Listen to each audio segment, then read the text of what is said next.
रब्बी हंगामातील पीक पेऱ्याचा एक नमुना दिलेला आहे. त्यामध्ये माहिती कशा प्रकारे भरायची आहे या ठिकाणी आपण दाखवणार आहोत. पीक पेराबाबत स्वयं घोषणापत्र. या ठिकाणी मी शेतकऱ्याचे नाव टाकायचे आहे. राहणार जो काय ॲड्रेस असेल आधार कार्डवरती त्याप्रमाणे या ठिकाणी टाकून घ्यायचं आहे. मौजे ज्या ठिकाणी शेतकऱ्याची जमीन असेल त्या ठिकाणचा मौजे या ठिकाणी गावाचे नाव टाकायचे आहे.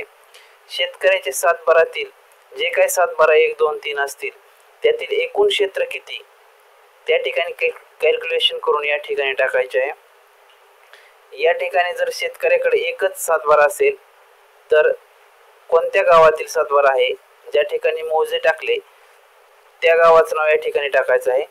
गट नंबर टाकायचा आहे, खाता नंबर टाकायचा आहे, अर्थात सर्वे नंबर वगैरे टाकायचा आहे. त्या ठिकाणी क्षेत्र किती आहे, पिकाचे नाव आणि पेरलेले क्षेत्र हेक्टरमध्ये, लागवडीचा दिनांक ज्या ठिकाणी ज्या वेळेस पेरणी केली ती तारीख या ठिकाणी टाकून घ्यायची आहे. एकापेक्षा जास्त उतारे असतील तर या क्रमाने या ठिकाणी या माहिती भरायची आहे. खाली ज्यावेळेस आपण क्रॉप इन्शुरन्स साठी फॉर्म भरत आहोत त्या ठिकाणची त्या दिवसाची तारीख या ठिकाणी टाकून घ्यायची आहे. शेतकऱ्याचा अंगठा किंवा सही या ठिकाणी घ्यायची आहे आणि या ठिकाणी शेतकऱ्याचा मोबाईल नंबर टाकायचा आहे. अशा प्रकारे पीक पेरा सबमिट करायचा आहे.